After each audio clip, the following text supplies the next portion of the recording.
How many of you out there have trouble starting the saw cut when you're using a handsaw? Now, whether it's a dovetail saw or a sash saw or a rip saw, I know a lot of you struggle to actually get the saw cut started, and you may have resorted to things like using a marking knife to make a little notch at the start of the cut, filing the first few teeth of your saw to make them dull, making those teeth smaller at the front of the saw. There's even commercial options available in saws with quote-unquote easy start features that allow you to start the saw cut easier. The problem is, most of the problem that you're having is not with your tools, it's with your technique. Let's talk for a second about the saws. The saws that claim to have easy start features typically are dovetail saws. And they have either very fine teeth at the toe or maybe no teeth at the toe to allow you to start the cut easier.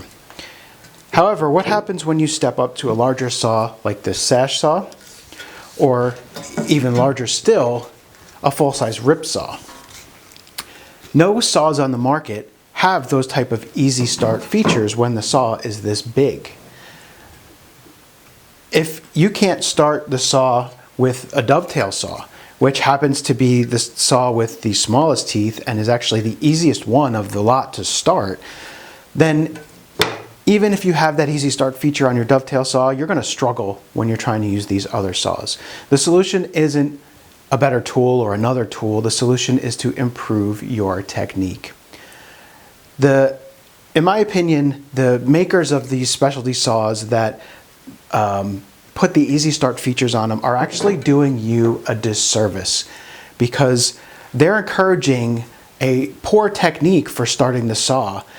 If you think about it, if you can lay that saw on the board and start cutting with the saw fully engaged, you're not going to be able to do that when you get into one of these saws. Let's compare it, for example, to power tools, which I'm sure a lot of you are familiar with. When you use a miter saw, do you lower the blade of that miter saw, touch the piece of wood, hold the blade against the piece of wood, and then pull the trigger? What if you use a table saw?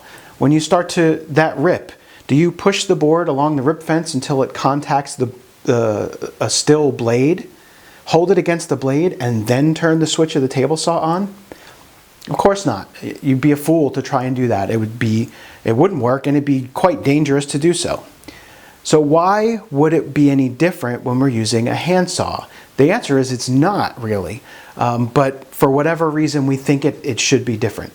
When you use a power saw, whether it's a miter saw, a circular saw, a table saw, you turn the saw on first, you let the blade get up to full speed, and then you start to pass the wood through, and your cut goes cleanly, and it goes smoothly, and it goes simply.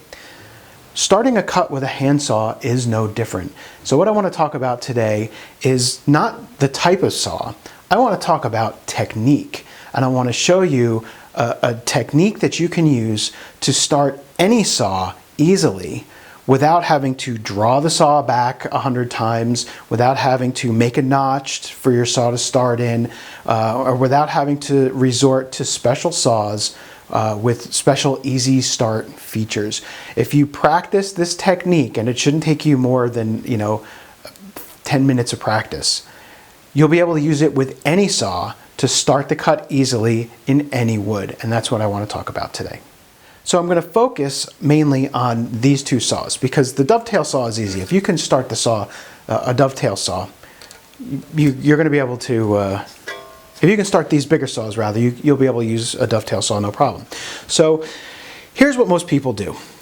Whether you start the cut at the front or the back, you'll put the saw down, you'll put your thumb there, and then you'll try to make this cut, and you struggle. You have to push really hard.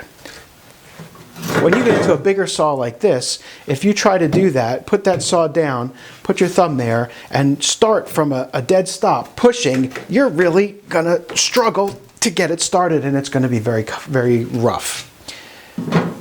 The secret is an exercise that I call saw without sawing. When we want to start a saw, and I'm sure you've probably heard a lot of people say this, they say you got to take the weight of the saw off the wood. So you're going to put the saw on and you've got to take some of that weight off. Well, what does that feel like? That's where the problem comes in, is that there's no way to express that actually feeling. How much weight do you take off? Well, I have an exercise, and I've mentioned this before probably, called sawing without sawing. The idea is to put the teeth of the saw on the wood and lift the weight of the lift the weight of the saw completely off and start sawing. And what you're looking to do is just barely tick the surface of the board that you're sawing. And you should be able to do that, move the saw back and forth and not touch or barely touch the surface of that piece of wood. And you should be able to move the saw without sawing. And that's what starting your cut should feel like. You shouldn't have to drag the saw back 100 times.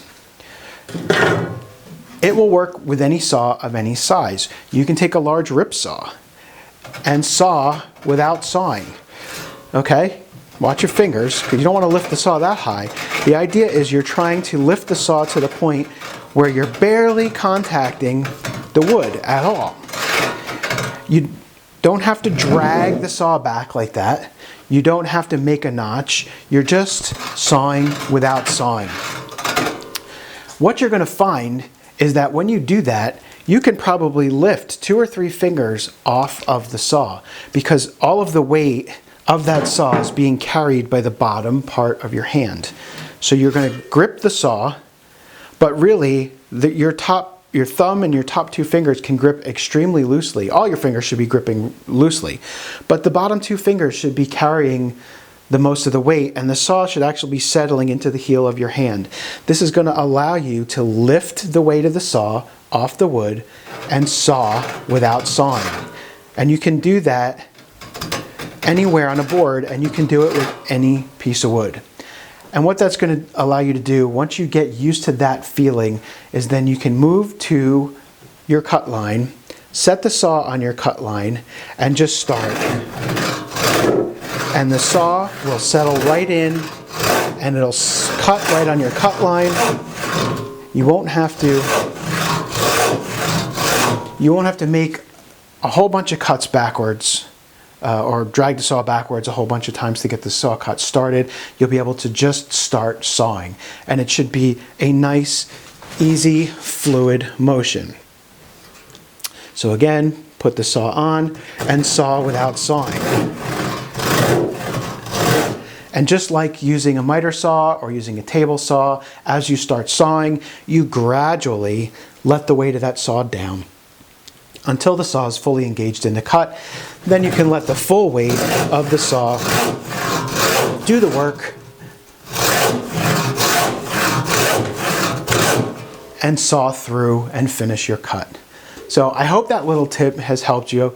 My goal for you is to start with your smaller saws, start with some scrap wood, get it in your vise. You want it to be right about elbow height. Get your work up high enough that you can see it and you can work easily. You don't have to bend way over. This bench is set up more for planing than it is for sawing, which is one reason why the Moxon vices or the portable twin screw vices have become so popular, because they get your work up a little higher.